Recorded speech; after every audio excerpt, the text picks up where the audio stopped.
The early morning fog clung to the rolling hedgerows that bordered Tilly-sur-Seulles, a village of cobbled streets and half-timbered houses, scarred by the relentless artillery of the previous week.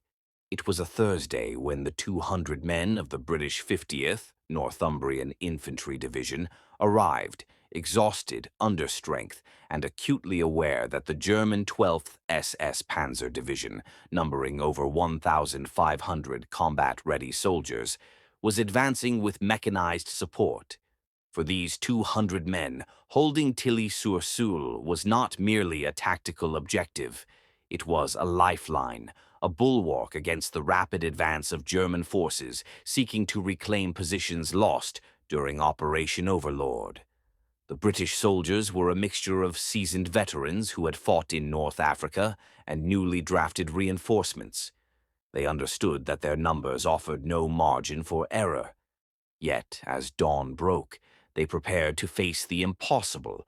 The geography of the town dictated every decision.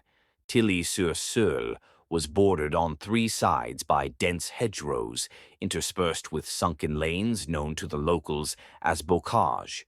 These natural fortifications favored the defenders but could easily conceal the enemy's movements. The central square offered no real defensive advantage, and the scattered buildings along the main road were partially ruined, providing cover but exposing the soldiers to crossfire from multiple angles. The 200 men knew that their lives and the survival of the town depended on mastering this terrain. By 0600 hours, German reconnaissance units had already probed the outskirts. A single Panzer IV, its turret rotating slowly, surveyed the hedgerows. Its 75 mm gun could obliterate any exposed position, and accompanying Stug 3 assault guns provided direct fire support to infantry moving through the lanes. The British had only 2 anti-tank guns, a handful of Piats, and limited ammunition. Yet they were determined to hold. Captain David MacLeod, commanding a company of 50 men, ordered the deployment. Machine guns were placed at the edges of the town square, with overlapping fields of fire covering every lane. Snipers were positioned in the partially intact church tower, their rifles zeroed on choke points along the main approaches. Soldiers dug into cellars and reinforced crumbling walls with sandbags, improvising barricades where none existed. Communication relied on runners and field telephones. The hum of modern radios was limited, leaving much to human coordination and rapid decision-making. By 0730 hours, the German 12th SS Panzer Division began its main assault. Infantry advanced behind armored vehicles, attempting to breach the town from the east. The British defenders, hidden and disciplined, waited. When the first wave emerged from the fog, machine guns opened with a controlled, sustained fire. The combination of suppressive fire and precise aim caused the Germans to hesitate, buying the defenders crucial minutes to adjust their positions. Throughout the morning, the rhythm of combat was brutal, yet calculated. Every action had consequences. A single misstep could allow a German squad to infiltrate a building and force a surrender. Yet the 200 men demonstrated an extraordinary synergy. They rotated positions, shared ammunition, and adapted in real time to the German advances.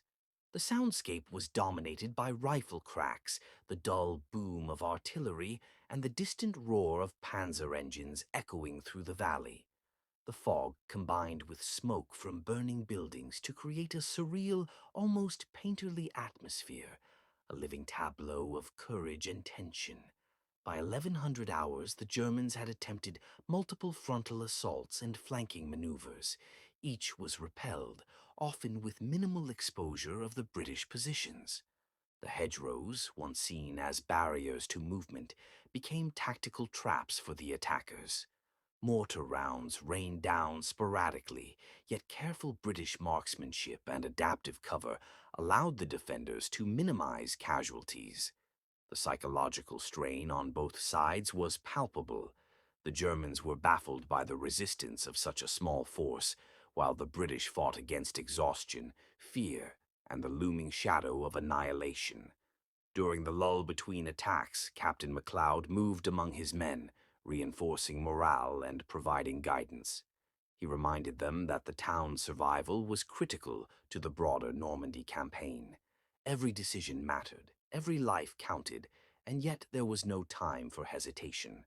Letters to families, memories of past battles, and the instinct for survival merged in the minds of these soldiers, creating a collective will that transcended individual fatigue. By late afternoon, the German command began to shift strategies. Artillery bombardments intensified, tanks maneuvered more aggressively, and reconnaissance flights attempted to identify weak points in the defenses. Yet, the 200 men adapted with remarkable discipline, employing counter-barrages, well-aimed anti-tank fire, and deceptive positioning. German losses mounted, creating confusion and frustration in the attacking units. Evening approached, and with it came the realization that the small garrison had held. The combination of terrain mastery, disciplined firing, and unyielding morale had forced the Wehrmacht to withdraw. Casualties on both sides were significant, but the outcome was clear. Tilly-sur-Seulles remained in Allied hands. The 200 soldiers had achieved a feat that seemed impossible, demonstrating that strategy, courage, and adaptability could outweigh numerical superiority. As darkness fell over Tilly-sur-Seulles, the smoke from smoldering buildings mingled with the cooling fog of the evening. The 200 men, exhausted, bloodied, yet unbroken, began consolidating their positions, checking the wounded, and accounting for the fallen. The enemy had left behind abandoned equipment, a knocked-out Panzer IV, scattered rifles, and a few partially destroyed Stug 3 assault guns. Each captured weapon was a testament to the extraordinary defensive effort mounted by the small garrison. Field medics moved swiftly, tending to minor injuries while preparing the seriously wounded for evacuation. Supplies were dangerously low. Rations would barely last until reinforcements arrived. Yet morale, surprisingly, remained high. The soldiers knew that their defiance had bought the Allied forces critical time to fortify the surrounding sector, slowing the German counteroffensive and contributing to the larger success of the Normandy campaign. The commanders, Captain MacLeod among them, conducted a quick survey of the battlefield. They noted which defensive points had held, which hedgerows had been most effective in stalling armored advances, and where sniper placements had disrupted enemy formations. This real-time analysis would prove invaluable in training future units to fight under similar conditions. Strategic and tactical lessons learned.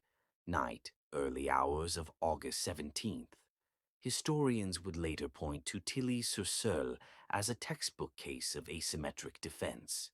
A few key factors ensured success. 1. Terrain mastery. The defenders' intimate knowledge of hedgerows, sunken lanes, and ruined structures allowed them to channel and trap attacking forces. 2. Concentration of firepower. Limited weaponry was used with precision and coordination, creating overlapping zones of lethal coverage. 3. Psychological resilience. Despite fatigue and the overwhelming enemy numbers, discipline and shared purpose prevented panic. 4. Improvised adaptations. Barricades, repurposed rubble, and ad hoc anti-tank measures amplified defensive capability beyond what equipment alone would suggest. The German command, frustrated by the unexpectedly high resistance, withdrew to regroup and reassess, leaving the small town firmly in Allied control. The Wehrmacht had underestimated the combination of strategic insight, terrain familiarity, and sheer human determination. Survivors recounted the surreal experience of seeing hundreds of enemy soldiers halted by a fraction of their number.